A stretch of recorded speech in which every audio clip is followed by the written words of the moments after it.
When you feel like you always, quite didn't fit in, and you always felt like you wanted to belong, and I've been learning that there's this high probability that the place that you're supposed to go in life is that place where your mind just always dwells.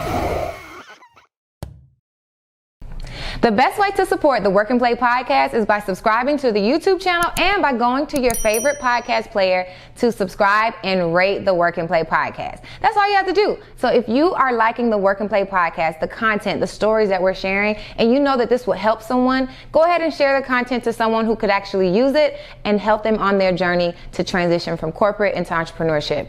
Now let's get back into the episode. Welcome to another episode of the Work and Play podcast. I'm your host, Ariel, and today we have a pretty dope and deep guest today. A deep guest. Not usually do I get a chance to talk to someone who runs so deep. So without further ado, would you like to introduce yourself? Yes, thank you. My name is Chris Williams. I'm the CEO of RZNZ Productions. I'm also a co-founding partner of the Vibe Collective, also an actor, so just all around creative. Yeah. And exploring all the parts of your most definitely. Yeah. It's so important to, as we were saying earlier, when you get the opportunity to see how you can participate in other areas of your life.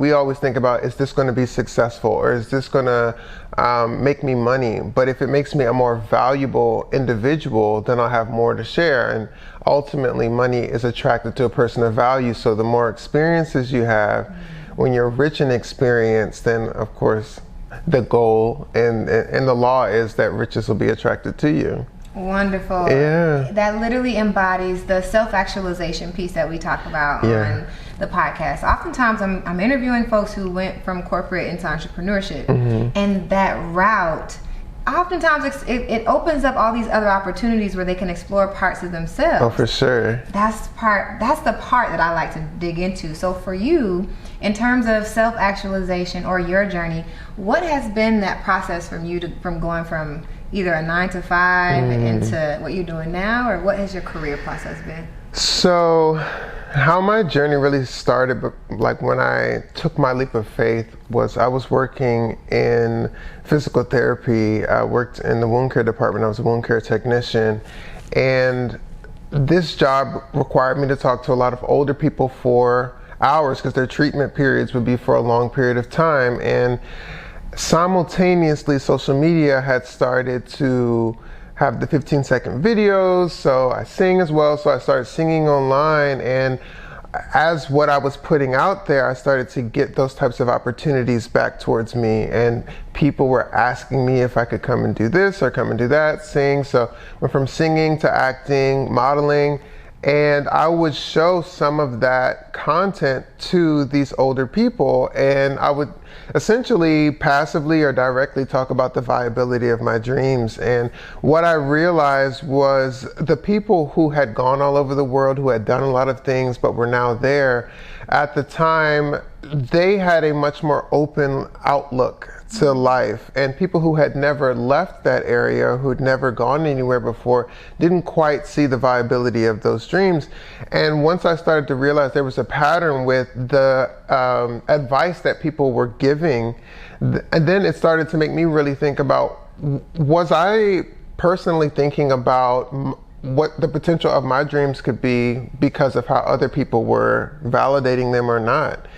And once I had a more authentic view, because I had this opportunity to have an opinion about myself, because I was in this sphere of influence from other people's opinions, I decided, over a progressive period of time, it was time for me to make that leap of faith. And right in the middle of physical therapy school with $250, I just left, and I was in a web series that was filming in Atlanta. And moved down here and just went for it. And that first year was definitely very rough. It was character building for sure. But a lot of the jobs that I worked in restaurants and whatnot, they're not exactly what they appear to be. There's a lot of emotional intelligence that goes into it. There's a lot of understanding what you can control versus Everything else you can't control. If the kitchen's going to be backed up, if the bartender has to go home early, if somebody drops a rack of glasses, you still have to be able to serve and focus on the experience of the other person. And so although looking at the parameters, the numbers, the logistics, that's not the most obvious thing that is the line of work, but from a state of being as a human individual, a lot of those areas of your being have the opportunity to be exercised. And so as I was building that, it was simultaneously helping me as an actor, because there's so much emotional intelligence involved in that. But the one pattern with all of the different jobs that I've had, even up till now doing video production, is service. And all the things that go into service, about really focusing on what the other person needs, focusing only on what you can control, being able to, flexible and malleable to be able to move with a lot of different parts going on. That's been a consistent through line in all of the work that I've done. Wow. I'm thinking about so many things, and I will be blessed in remembering all of my questions, but I think that when you say a leap of faith, you also you also give it context that after you took your leap of faith, it was character building afterwards. For sure. Some people are afraid of that leap of faith, right? Because there's no strategy around it. There's nothing. You just jump out. Right? Yeah. Do you think that that character building year happened because you didn't plan it, or do you think everything you experienced was how it was supposed to happen? Well, I guess. No, I think it was how it was supposed to happen, but at the same time, I think you make certain decisions when your back is against the wall, and it's like, this is just what I have to do, and I have to go with what I know. And particularly the service industry, they care a lot about your personality type and what type of, are you a really nice person? I mean, quite frankly, I made it my resume. I didn't have any serving experience. And luckily, after some failed attempts, I ran across a manager who she just slid the resume to the side and was just like, tell me about yourself. And I was like, well, I can talk, I can tell you about myself. So I led with that. And, that ended up being the most important thing, the most important aspect. And so I think if we're always trying to think about all of who we are, that's not something that we actually can hold within our mind. But we have a natural inclination to focus on certain things, and sometimes we have to trust that. If we end up in an unfamiliar environment, there's natural inclinations about ourselves that's going to gravitate to certain people in the room, to certain jobs, what our natural focal point is, and from that we'll get more of what we're ready for at that particular point in time. So, I do think, having a plan is definitely good, but to understand that what you ultimately want to do is an expression of who you naturally are, you need to get in an environment or in an uncomfortable zone where you have that opportunity to have an opinion about who you really are, when you don't have the facade of the structural, systematic safety net. Did you say uncomfortable zone? Yeah. I like that. One of the things that I talk about in my coaching is intentional discomfort. Because for a lot of professionals who are just going up the ranks, right, just getting job to job and going through the normal system, life is comfortable. And you can really choose to stay that way for the rest of your life. But the desire to be more, it's like, well, if you want to do more, you just said, like, finding those uncomfortable positions. It requires a leap, or it requires you to do something that puts yourself in a... I've had to find a way to become comfortable with discomfort and to allow that to be a part of the process, because if you're thinking about it in the gym sense, when you have that soreness after you work out a muscle, or you do a different routine than you've previously done, a lot of times you have soreness because the routine has identified points of weakness that could be strengthened. And so in the same sense, in an interpersonal sense, in a social sense, when you feel that discomfort, when you feel those points of weakness, that's helping you to identify areas where you could do some more training. I read a book, The Return to Love by Marianne Williamson. And she said, imagine that every person in your life is like an emotional trainer, and they're there to teach you something that you wouldn't learn any other way. And so if it's taking you all of your choices and decisions to arrive at this very moment, what other space is there more valuable than the sum of all your experiences? So if you feel like I need to do this and I need to go there, you should really do that, and you should figure that out, because in the corporate sense, in that logistical sense, those jobs are always going to be there. They're always going to be there, and you're always going to be able to find a way to get back into it. But life is short, and you only have but so much time to go after your dreams. So, go for it. You got to go for it.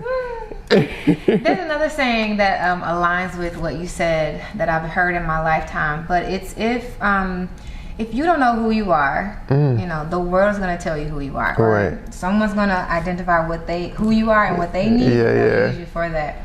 And I can only think about that saying as you're telling the people in the wound care department, like, your dreams, and you're deciding, like, you're subconsciously deciding which ones are viable and which ones aren't based on the ones who are hearing you.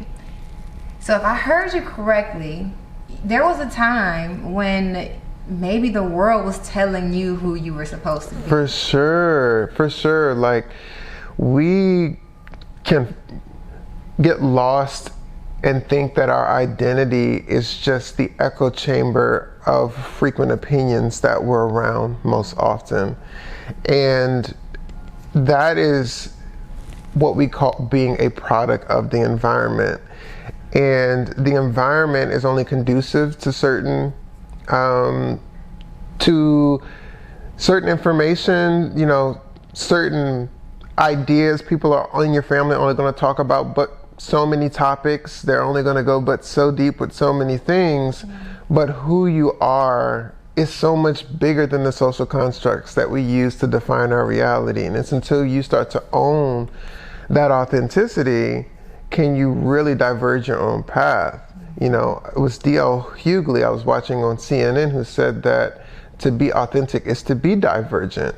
So to really go against the grain, to really disrupt the idea of the space that you're already in, when much of it is a function of, like, media and television programming or tradition,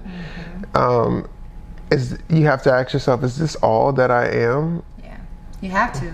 So what led you to physical therapy? Part of it was, of course, external, but what internally at that time, what were you telling yourself about your career? Well, how I first got into it was, so I used to be a swim coach. I was a swim coach for 6 years. And when I moved to Charlotte, I thought that I wanted to join a master swim team for people like 21 and over. And I couldn't find a team that was like, that I really wanted to be a part of. So I decided that I would be a swim coach. And so I got a job at the YMCA, and I just enjoyed that, like, I don't know, just helping people to identify, like, where their weaknesses were or where they needed to work on different things and trying different ways to help them get there. I also enjoyed, like, the fact that, people come in a bank, they're there for maybe 15 minutes tops, but you're coaching kids or you're coaching people through physical therapy, and they're there for a longer period of time, so you can really appreciate the overall growth, the whole track that they're on. And I don't know, I liked it also because it was, like, really casual, and I guess again, it's just service based, and I don't know, I really thought that was something that I really, really wanted to do at the time, but I realized that that's a means to an end, it's not the end. You always knew inside it wasn't going to be like 20 years down the line.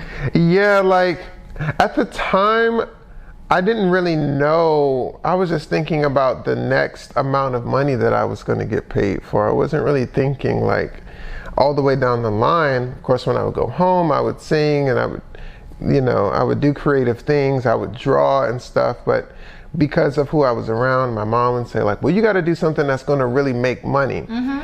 And that really scared me from like trying to do anything else. But I had just got to a point where once I started to do those creative things, once I started to sing in the DC area, once I got the opportunity to model, and I looked at the back of the camera and I was like, that's me? Like, wow, once I got the opportunity to act, and I was around Robin Givens and Rodney Perry, and I was like, they're just like me. So experience is just so important, because I always use this phrase, but when you have the opportunity to have an opinion about yourself differently, it's so powerful. And that comes through experience. When you have a different experience, a new experience, only then can you really evaluate, like, have the thought patterns that I've been subscribing to truly been informed by who I am, or just where I was and who I was around.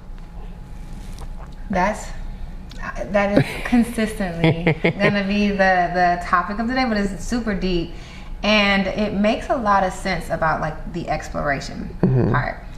So what was the time frame between you having these conversations about your dreams with some of the patients, and then you taking the leap, but then seeing results from taking action?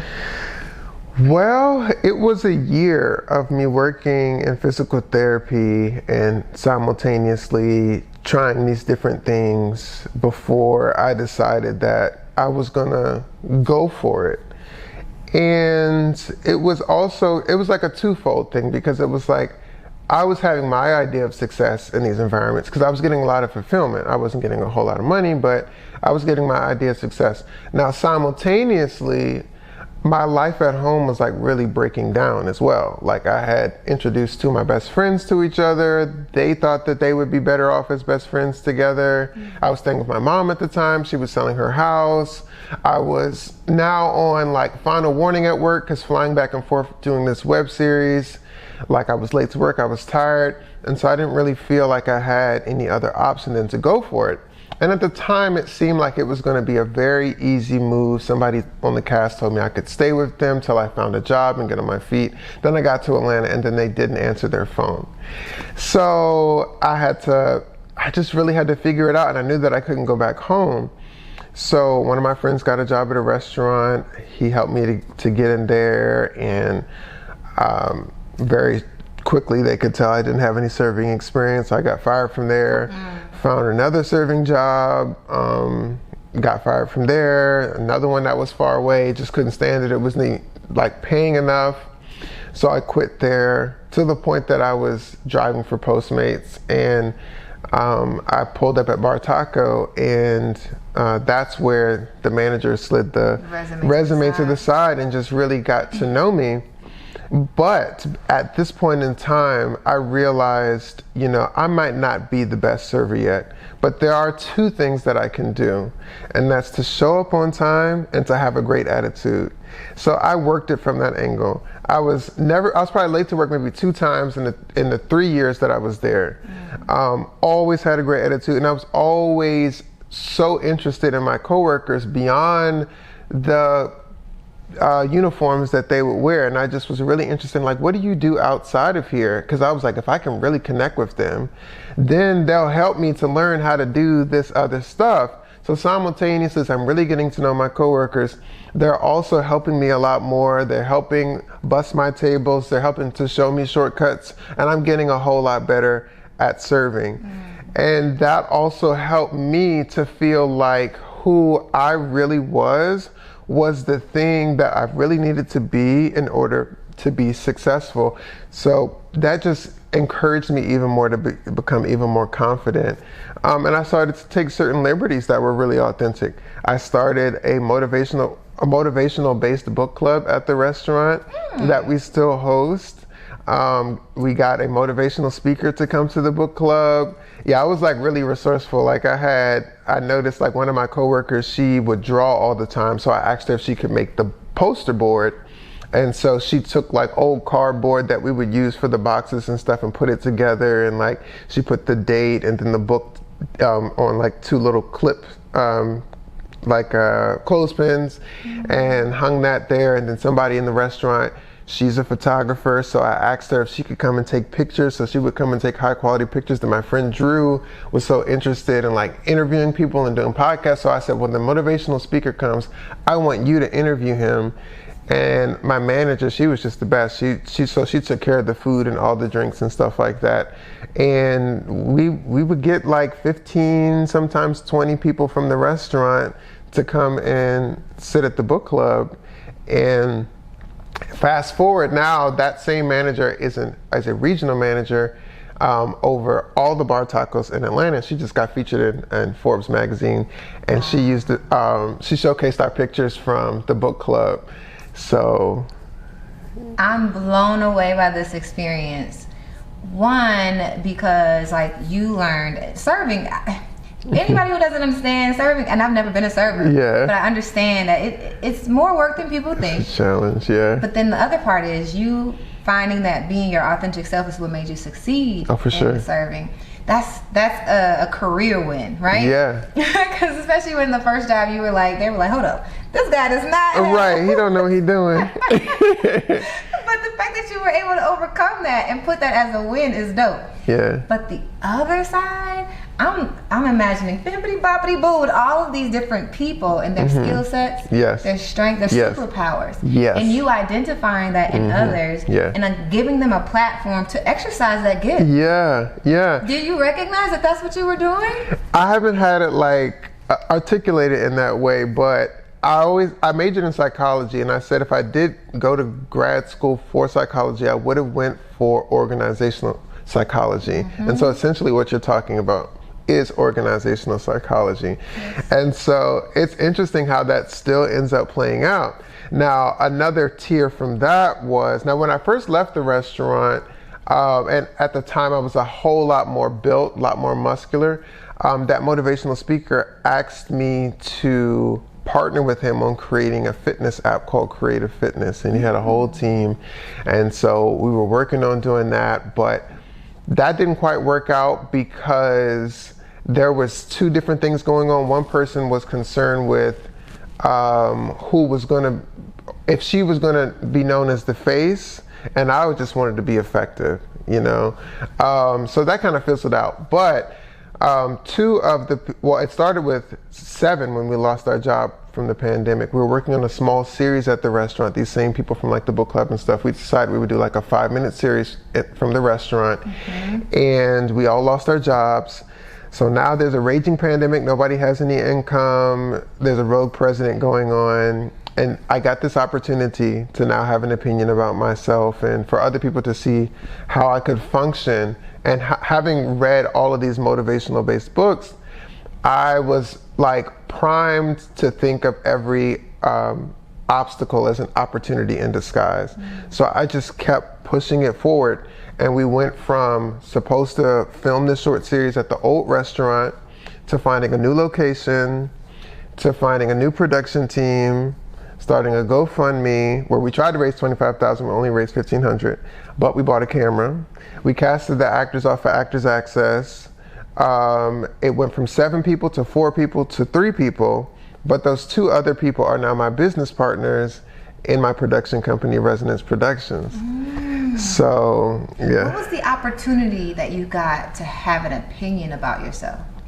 So, one of my friends told me that flow is when your skill set meets the challenge.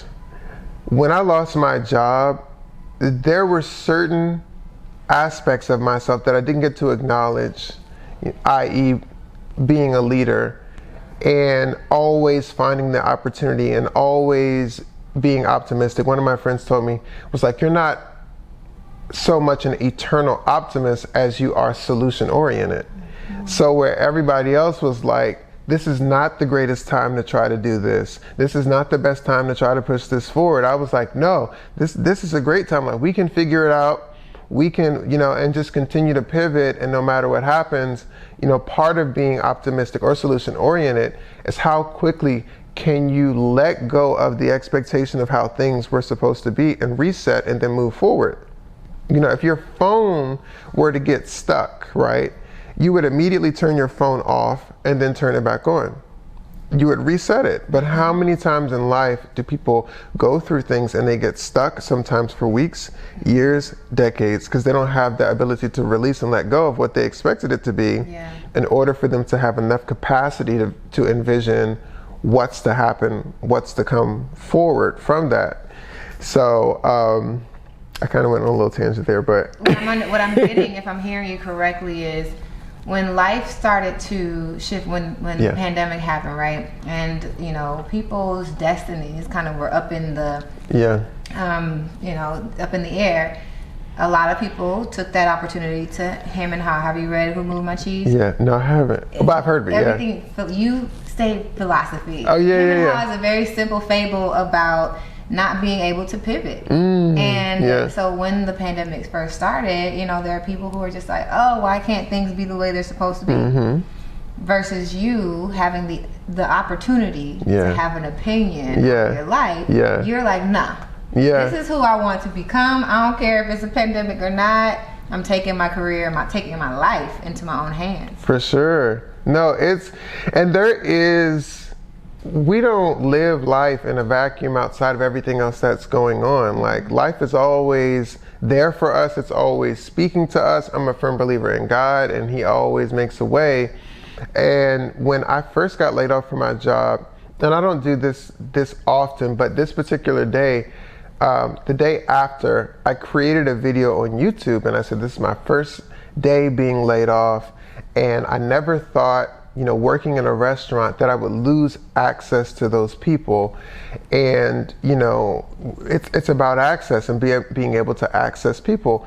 And, how is it that a virus that started out in China could spread all the way around the world? What if your dreams were that big? What if your ideas were that big? As a matter of fact, they are.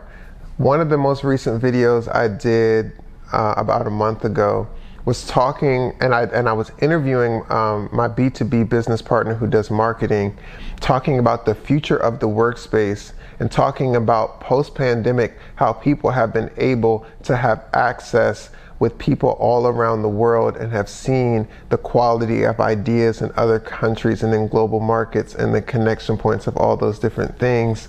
And literally watching the video was like the word becoming flesh at that particular point in time. And literally playing those two videos back to back. Like, I didn't go back and watch the video over and over. I just kind of put it on YouTube. But then afterwards, I was just sitting and I was just really still, and I was like, well, this just feels so deep to me. So I went and I watched the video after I was telling her about it, and it was like a part two of what I had just said.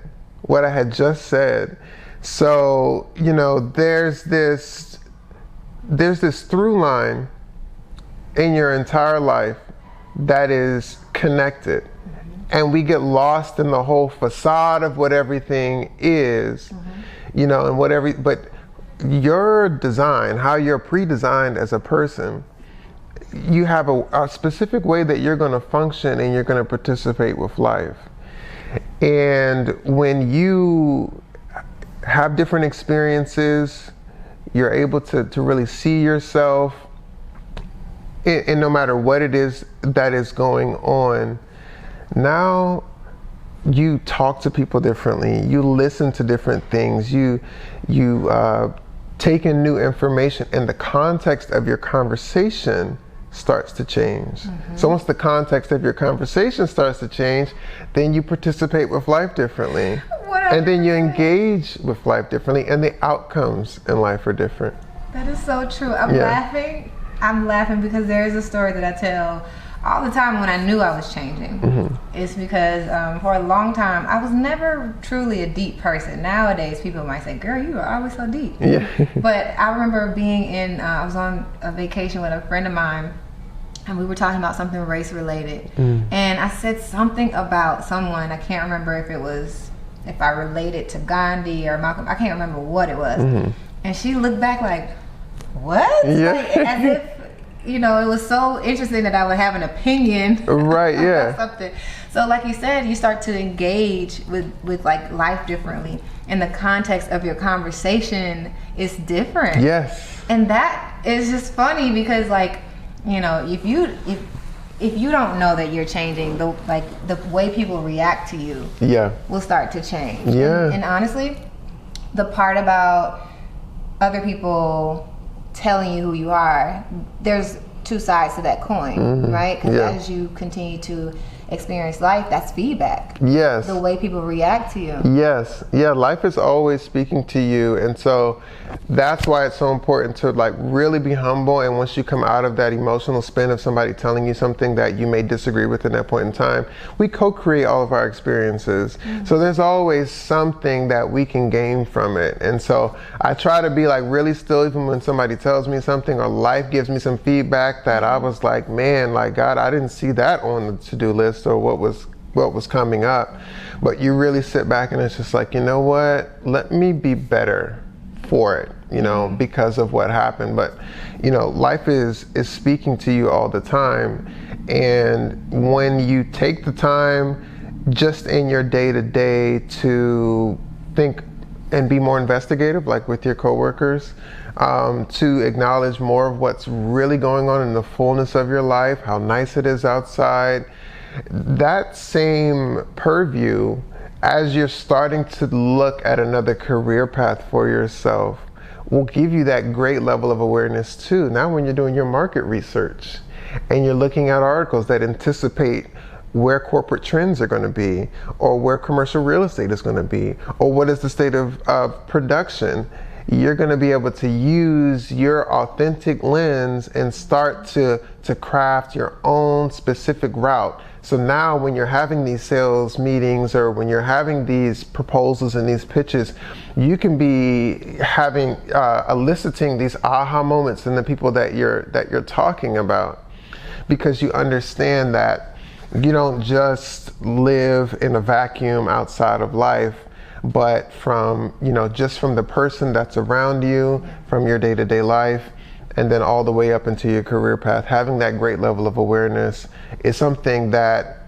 you know, can never be taken away. And I always say, like, you know, beyond, because being in the acting industry, it's like a rejection-based industry. And so people are always like, well, you didn't get that, you didn't get this. And I've had to learn that it's not about anything that I actually get, but it's about who I become in the process, because no one can ever take that away. Can we talk about that a bit? Yeah. So, you know, as grounded as you are, and so, and I'm putting together the timeline. If we started in physical therapy, you took the leap and then you went into the serving industry. Yeah. And then in the serving industry, you also took on acting at the same time? Yeah. And then the pandemic hit. Yeah. So since the pandemic, how much has acting been a part of the fold? So since the pandemic, let me see, because it, like, literally after doing acting for like 5 years, I started to forget some of the roles that I did. Like, it would just pop up on my timeline and somebody would send me an email and I'd be like, oh yeah, I did do that, because you do so many.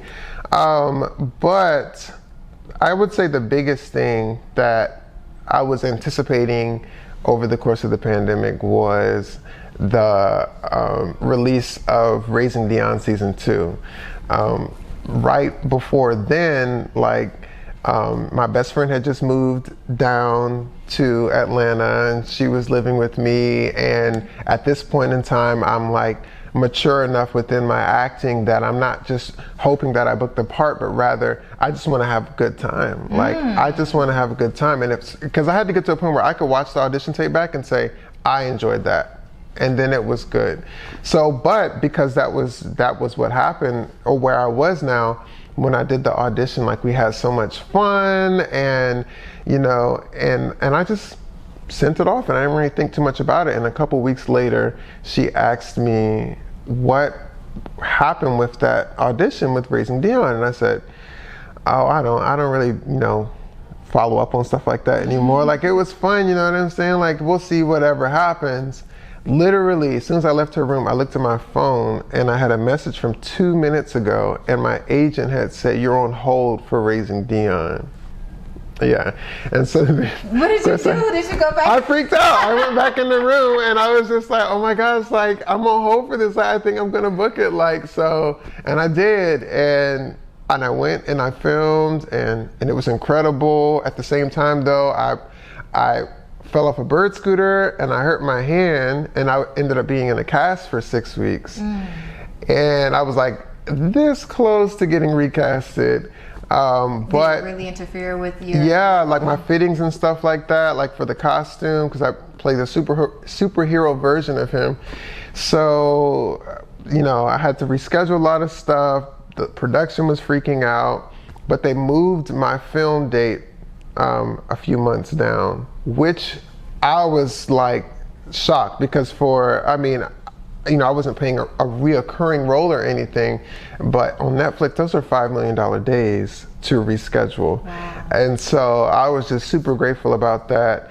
And, you know, that was really the highest point that I've yet to achieve on the acting front, being able to be on Netflix. I've done like TV One, ATL Homicide and stuff, and a whole slew of independent work. But that was really the main thing. I did do another show. I don't know what's going on with that, but I don't really follow like how well does it do or when is it coming out and stuff like that, because part of that starts to err on the side of like of having drag and carrying baggage and wondering if you just holding on to that again is outside of that reset point to just go forward and move forward. Yeah. So you gave a good perspective. As I was asking you about the acting career, I was curious about how being in a rejection-oriented culture affected you, but you answered it in saying basically like you were making sure that you were having a good time. Yeah. And that was the period to this opportunity. Yeah, for sure. So I think that is definitely something that people can take from that, where people are very, you know, critical, like of themselves, and they're in an environment that's really critical. Yeah. And letting go of the numbers sometimes. Stop looking at the scoreboard sometimes and just be.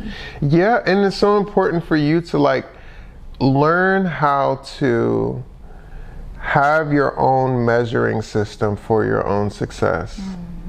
If it's always based on how many numbers you're doing, how many followers you have, then you're literally dependent on supplemental fulfillment, something that is outside of yourself that is always going to influence your state of being. You can never be whole relying upon supplemental fulfillment.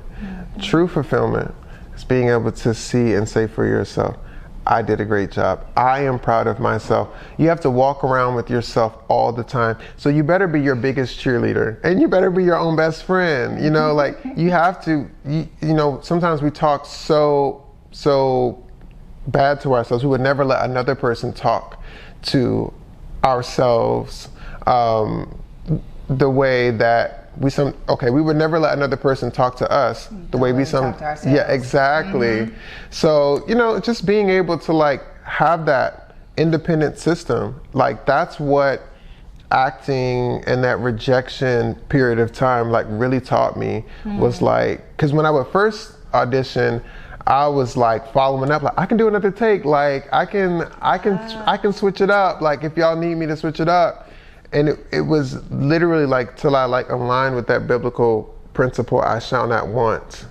Like it was like the timing of that when I went in my best friend's room and I was like, I'm good. Like, you know, like I don't really worry about like anything like that. Wow. And it was in that moment that I had booked it. That you were so blessed. It was like, yeah, it was just like this divine alignment point. Yeah. And because so you truly meant it. It's kind of like when people really try hard for a baby. Yeah. And as soon as they don't want a baby anymore, not that they don't want one, but they let go of the desire. Yeah. Then they're blessed with a baby. I know it's resistance, this shadow that we're carrying with us. It shows up in the audition room. It shows up in the interview. Like it shows up when we're trying or wanting for the thing or the relationship. And it's not until we let go of that, and that can be so hard. It can be so hard, but that's where, you know, taking life in and saying like, okay, this happened and I can't change it, but I can change how I react to it and how I respond to it. And I'm gonna put my power into that, you know. That's what I'm gonna put my light into that. And sometimes we spin and we lose our energy, you know, because we light into the other person or the ex in the relationship, and we go on forever and ever about, and I can't believe they did this and they didn't want to take me for the job.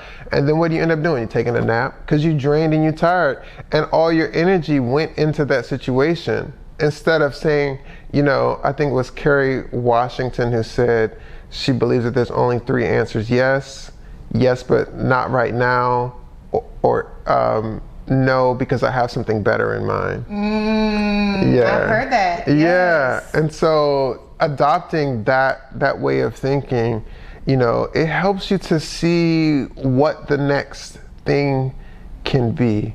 You know, it's like if you're doing an obstacle course and you're trying to beat your time and run down. If you trip, you get back up. You don't look back and wonder what the rock was, or you don't stand there and shake your fist at the rope that you missed or whatever. You got to get back on there and you got to keep moving forward, and that's how you ultimately succeed. And I like to use this example about in sports, where when you watch the play of the year, and you know the play will be the guy goes to the infield and he goes up for the catch and he misses it with his right hand, but then he catches it with his left, and people say like that was the best play of the year.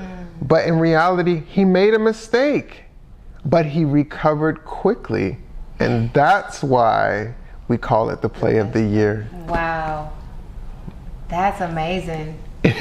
How do people like watching sports with you? Do you are you enjoying like the game? Or are you like, did you see that display of courage? See, that's why I can't, like, I admire like the tenacity in sports, and I admire like the athleticism and the agility and ability to pivot and stuff like that. But like, yeah, like I'm not like a really big just like watch sports type of guy. Like, cause I mean, I'm just such a deep person. Yeah, and like and I just enjoy it. But I want you to say I'm such a deep person with your head up. Yes. I am such a deep person. I know, no, and I'm so glad you said that too, because when you feel like you always, you know, quite didn't fit in, and you always felt like you wanted to belong, and I've been learning that there's this high probability that the place that you're supposed to go in life is that place where your mind just always dwells. Are you still trying to get a leg up on your entrepreneurial career? Now, I told you about the Morning Meetup, the community that was created for the betterment of entrepreneurship. And we are cooking up some really cool things. Now, here's the thing. If you join today, you can actually get in for 60% of the original price. So if you join today, all you have to do is download the app, and I provided the link below so that you can join us. We have community, we have a book club, and it's the largest group that meets every single day, Monday through Friday at 8 a.m. to literally get a head start on entrepreneurship. So if you're still trying to grow, you don't know what your business is going to be, but you know you want to be an entrepreneur, this is the community for you. So check out the Morning Meetup, click the link below, download the app, and join us today.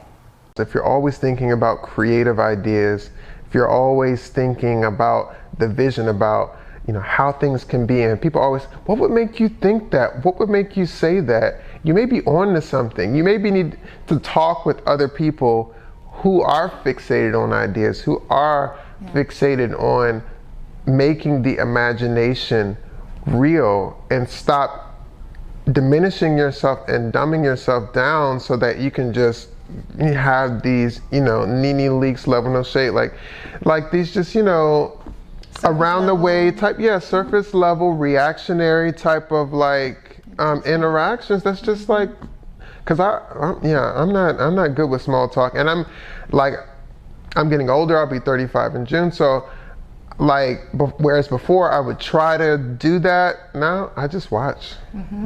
I'll observe people and just kind of look at how they react, and like I'll be like, okay, so like she didn't even like the last thing that he said, and like, you know, and I just find a way where I can still be myself, and you know, and you let those people who come to you, like I don't have to be in everything at the party. If there's that one person that's to the side that's chill and calm, that's probably the only one person that I was really supposed to talk to. That's amazing. That literally, I'm glad you said that, because in this moment I'm just revived, because I'm the person in my life who's like always deep, right? Yeah. Like I have said many times, like, no, I just need to be around people who like to be deep. Yes. You know what I mean? Yes. Like, it's not a Debbie Downer to look at football and to see the through line in the sport. Yeah. And so I am like overwhelmed with like, oh my God, it's so deep. And I can imagine your life experiences just based on our conversation. Yeah. So thank you. You're welcome. I mean, thank you for creating spaces like this to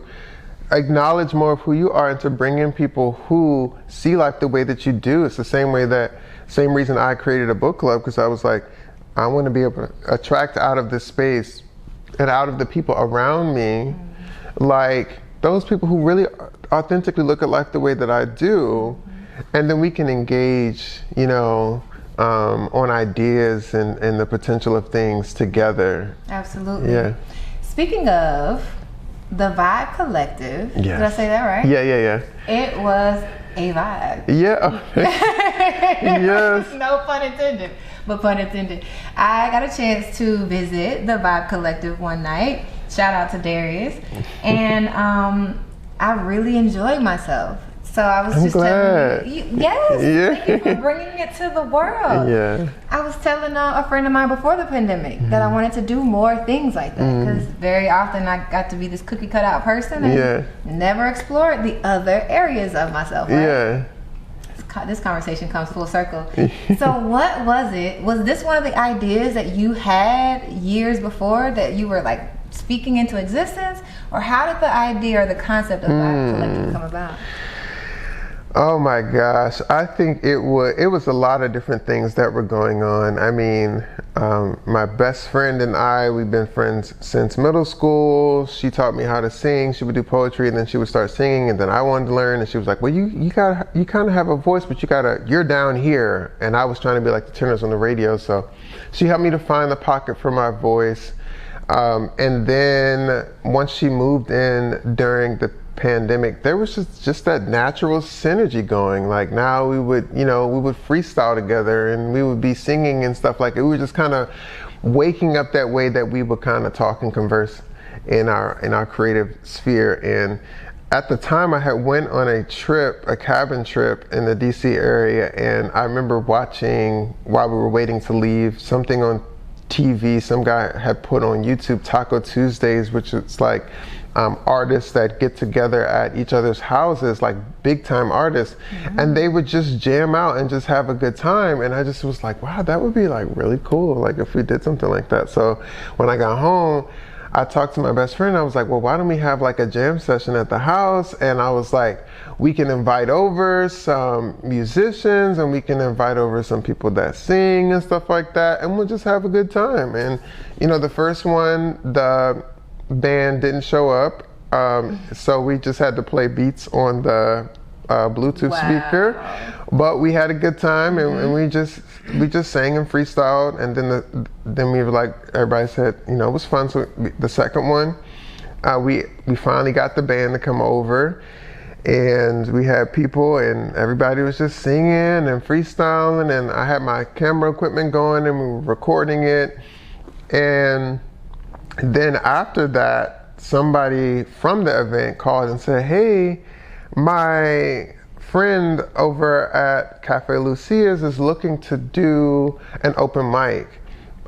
Is that something y'all would be interested in? It's like, yeah, well, you know, but we talked to her. It was like, look, we haven't done this like on a professional scale yet. So, you know, we're just learning. And so, you know, she was very gracious, and she let us come in, and she just wanted to make money at the bar, and we were just doing it for free at the door to start. And so the first show was was pretty decent. The second show had more people, and let me back up a little bit. So after she asked us about the show, like doing the show, we had like an interest meeting at the house, and it was interesting because my best friend was like, I don't know how I'm gonna do this because I don't have a team like you. I said, you do have a team. So I'm always like, you just speak what it is. And so like the next day, I think like 8 people showed up. 6 of them, as we were talking about ideas, came up with the name The Vibe Collective. I pulled out the whiteboard and just started writing down keywords and stuff like that. And then I was like, okay, so then we need to come up with a mission statement or whatever. And I came up with the mission statement. And so then, that's how the first meeting went. And then, people started pooling their resources, and, Callie was like, I can make shirts, and, Nice was like, I can get the band together. And Tyree was like, I have a Bluetooth speaker, and people were all like pitching him of what they could do.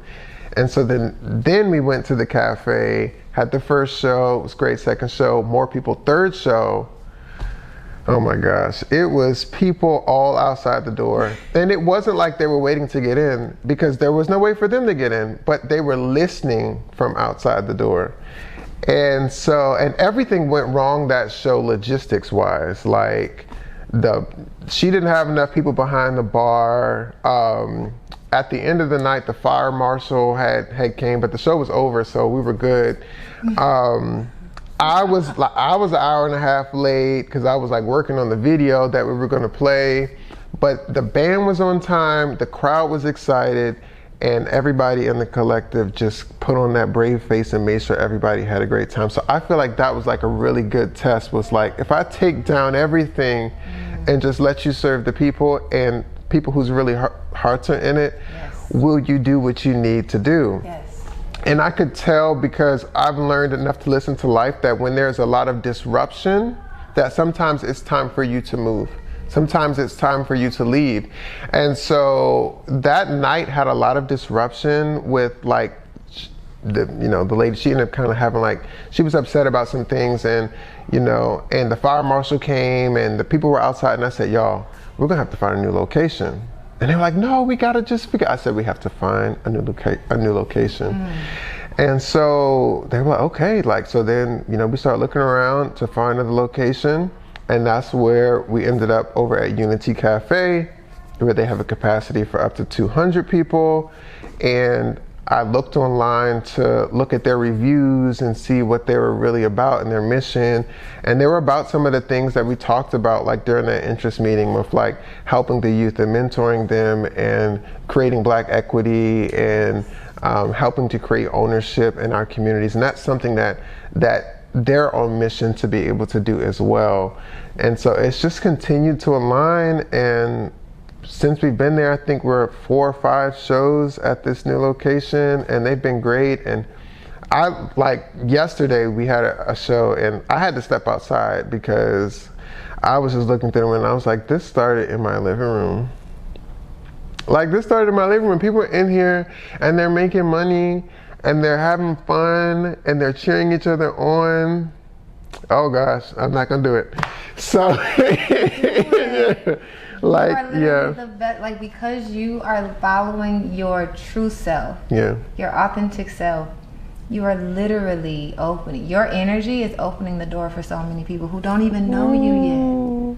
Yeah, I say that the same way that you can talk to somebody and you'll say to them, they'll tell you, you said exactly what I needed to hear. Sometimes the ideas that come through you, or the words that come through you, are not for you. They're for other people. And so in that same line of thought, on an interpersonal level, in an ambition level, sometimes the ideas that come through you, they're too big for you to just do yourself. But the reason they came through you is because you believe in a world where more people can do this together. And because you think that way, that idea flows through you. And it has more potential to become a reality because that's the way that you see things can possibly be. Everything that we have started out in somebody's mind. And it's just had the time and the trials to be able to manifest physically. And so, you know, when we just acknowledge that truth, it's not, you know, trying to get ethereal, whatever. You can look this up in science. Everything is energy, you know. So, you know, when you maintain that disposition about yourself, no matter what, who's around you, and like those 2 things I did at Bar Taco, just show up and have a great attitude. That's what I tell my team now. I'm like, I don't care about your skill set level. I don't care about any of that stuff. Like what you don't know what you're good at. I don't worry about that. Just show up on time and have a great attitude, and we can figure out all the other stuff. Because I'd rather be around people who have great energy and lack experience, because you can get that, than people who have experience but their energy just drains every piece of life force out of you. Yeah. Whew. Goodness. Okay, listen. There's I'm still a little curious. Yeah. I'm not gonna keep you here all day, but I was thinking. Well, one thing is, you just shared it, kind of like your ideas are not for you, but then also going back into your story of how like that one fitness workout, like fitness endeavor didn't necessarily work because you just wanted it to be effective, and someone wanted more of the spotlight. Yeah. One of the things that the first day of orientation in my social work degree was, don't be consumed with being the person in the spotlight if change is what you really want.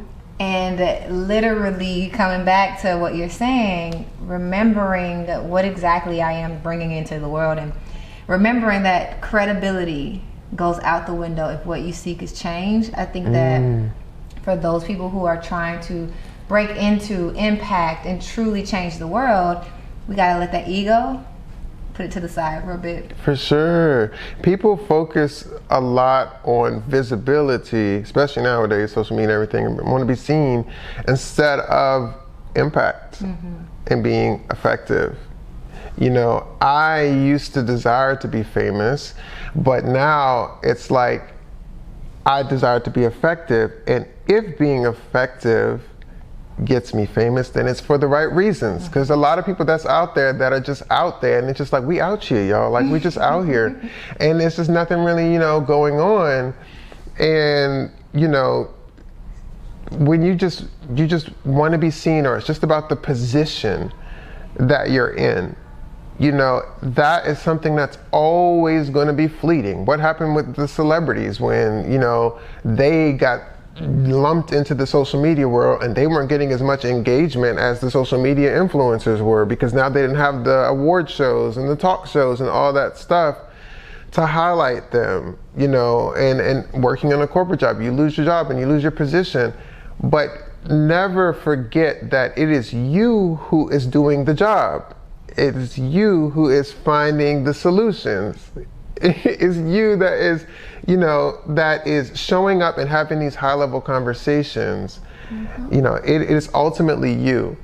Not the brand. Not the brand, you know, so you can take my position, but you can't take my glory. And that's the thing you have to know about yourself, because everything that you do in some regard is an expression of your personality. And so as long as you stay true to who you are, you'll end up right back in another place where you could be effective and ideally in your own right, where you don't have to compromise or diminish any aspects of yourself to be successful. It was Billy Porter who said, wherever my truth leads me is where I'm supposed to end up. So, you know, I'm not interested in, I've spent so much time like dumbing myself down and diminishing myself because of what other people thought or how they thought I was supposed to be. And so once you start to get glimpses, like I can really do this thing and be myself. And I was like, I'm just myself wherever I go. Like best I can be, I am myself. I'm still a work in progress, you know, but you having that knowing, it's like that thing that I'm looking for is also seeking me. And even now, I look back at my life to find similar patterns to help me to figure out where it is that I'm going. And you might think, well, maybe that's a little ethereal. Scientists do it all the time. When they look at what is the trajectory of this asteroid been, so that I can then predict where this asteroid is going to end up at a particular point in time. Yes. So, you know, it's the same thing in our life. There's these common things that are going on, and you know, we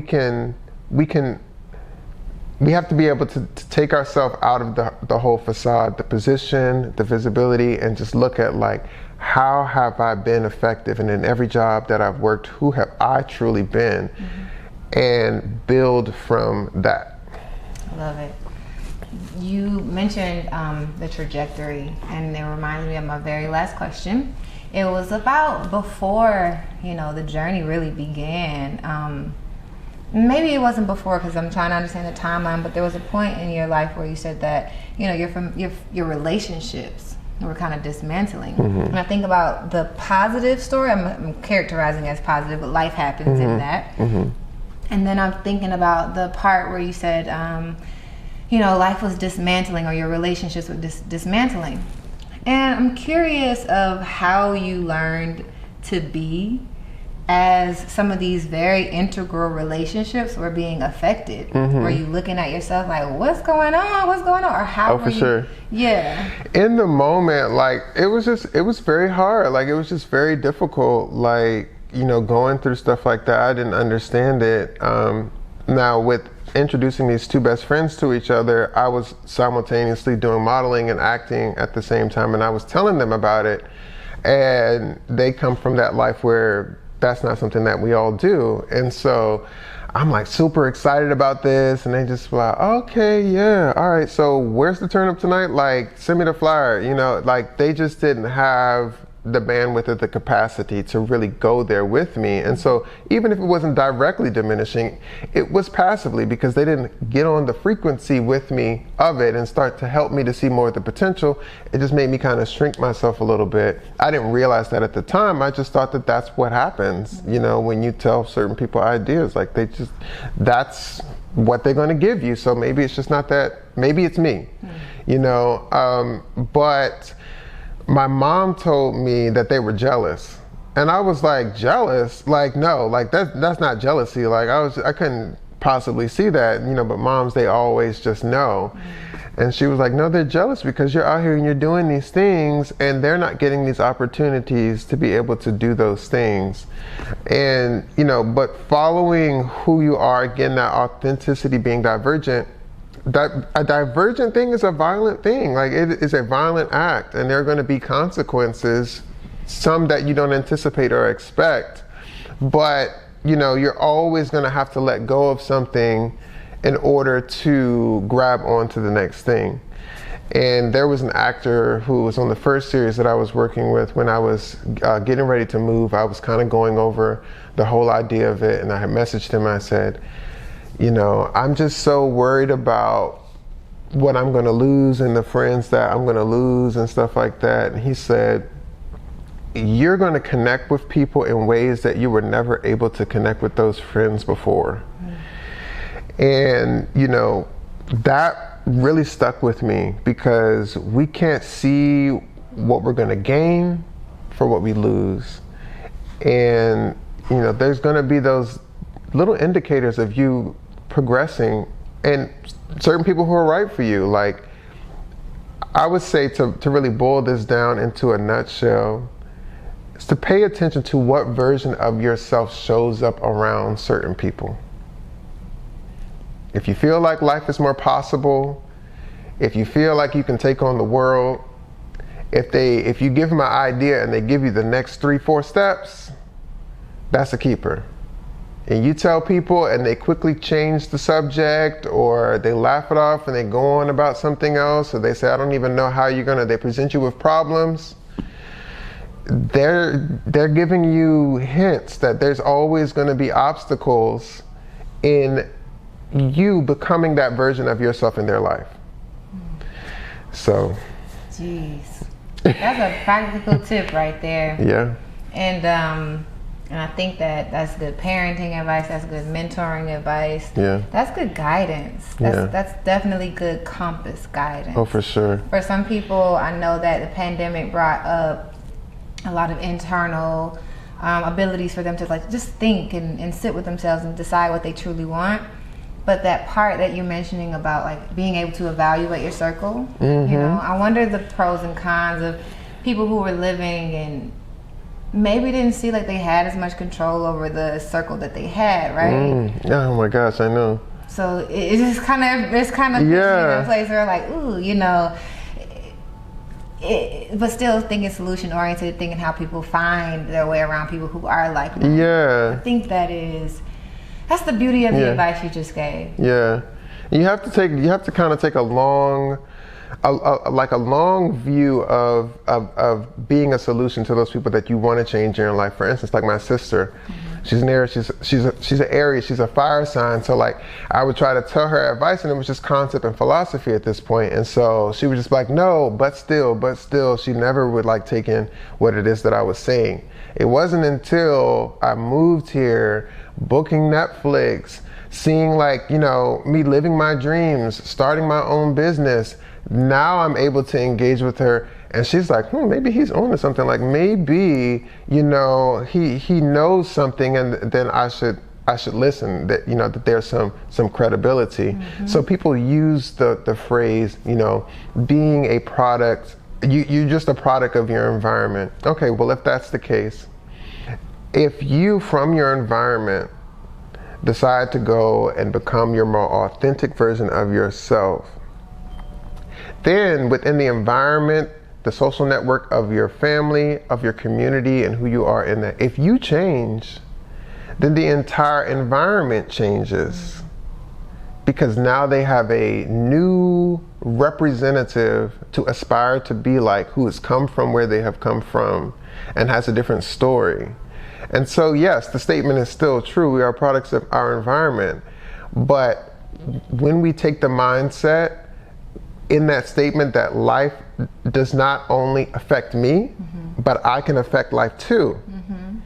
Now we can live with that statement, but acknowledge our authenticity and then influence the environment. That's true. You just brought up a thought though. Yeah. Because when it comes to growth, I'm thinking that if one is not strong enough, they won't influence the environment, they will revert back to the environment. So where do you see the balance between influencing the environment that you go back to versus reverting back to old ways and old behaviors and old thinking? You have to have like that awareness about yourself. Like sometimes you can't stay too long. You know, like the cousin who come and, you know, she do real well for herself and she'll come, grab a plate and all right, good seeing you, and she gotta go. Because, you know, she know like I start, you know, like you can't stay too long. You have to start to learn that and know that for yourself. And then in line with that too, sometimes you have to leave and get away so that you can become that version of yourself. Because I couldn't be on the track that I am on now. I couldn't be becoming who God has called me to be in the DC area, because the environment is more corporate, it's more tier focused, more position focused. It's just like, oh, you're a GS13, I'm a GS14, so okay. Like it's that kind of way. And people, it's not a creative city, it's not an artistic city. It's a great city, it's a nice city, like it's beautiful, but the vitality of my dreams don't necessarily exist in high probability with those people there. So great way to say that. Yeah. Has anyone ever called you diplomatic? No. I'll take it. Yeah. I love it. No, my friend, she talks about like, because we try to figure out, because she's super like articulate too, so we try to figure out like what percentile of like articulation. But I was a big like Scrabble nerd growing up. See, I wish people around me play Scrabble. I'll play Scrabble with you. I'm down. Yeah. You'll have to teach me first. Okay. I mean, I know the essence of the game. It's just that like when it comes to games like that, I've never played a full one. I've only seen it on TV kind of thing. Well, let me tell you about like a quick thing like about Scrabble that's interesting that's still played out as an example. You know, with Scrabble, you reach into this bag and you grab out 7 tiles, and you can only play 7 tiles at a particular time. Now, a lot of people, when they play Scrabble, they try to just play a big word, or they just try to play a word. But that's not really the strategy of the game. Each tile has a different value assigned to it. And then there's a couple of them that you can assign your own value to. We won't go into that. But the goal is on the board, you have double word score, you have double letter score, triple letter score, triple word score. The goal is to play words and play your tiles in a way that gets them the most value. So from a philosophical standpoint, it's not about what it is that you have. It's about how can you see what you have in the most valuable light and align it in certain places, environments at particular times in order to get the most value out of what it is that you have. And with the game, 2-4 person game, you can only play in response to what the other people have played on the board. So as life continues to progress, it moves forward. You can't go back. So whatever's been played, it may seem like an obstacle to you, but you spin the board and the next person sees an opportunity and are able to move forward. And then even in editing now, it's the same thing, because with clips, they're like little tiles in Scrabble. And some of them have their fixed values, and some of them you can assign values to. And it's not so much about just trying to put them all together to make the most elaborate piece, but rather how can you play them in a way that gets the most value and in respect to, the rest of the board. Yeah, exactly. Did y'all enjoy this? I hope you did. Yeah, I enjoyed it. Yeah. I think that you guys the more people who enjoyed this episode, y'all just hit me up. Send me a DM. Tell me how much you love this episode. That is what I need. I need you to listen to the episode. I need you to DM me your favorite part of this episode. And that would be 100% gift to me, because I love the entire thing. Thank you. No, thank you so much for having me, for creating this space. Like, I appreciate this as well. I was just telling somebody earlier how you don't really get a chance to appreciate where you are in life, until you pause and ask the questions. So when you create a space and you ask those questions to other people, like, you provide so much back to them as well. So I hope I did just as much the same, to you and to those of you who are watching. Yes. Are you gonna journal? Are you gonna journal like me? Because I'm gonna journal. I love it. Yeah. Yes. Well, if there's anyone out here, especially in Atlanta, and they want to come check out the Vibe Collective, or they want to work with you and hire you on, what are some ways that people can connect with you and work with you? Sure. So if social media is your go-to, RZNZ Productions, that's our Instagram. The link is in the bio for the website. And then the Vibe Collective is the Vibe Co. ATL on Instagram. We have shows the last Friday of every month, and then with Resonance, just hit us up and we can see what you need and help you out. So yeah, check it out. You might even see me there, because I'm gonna sing a little bit more. Oh yeah. And she did her thing, y'all. Like, triple threat over here. Like. Well, until next time, you guys go out and be great. You know exactly what you do, and you have what you need to catapult yourself forward. So until next time, I will see you guys later. Thanks, Chris. Thank you. Thanks, guys. Peace. Bye.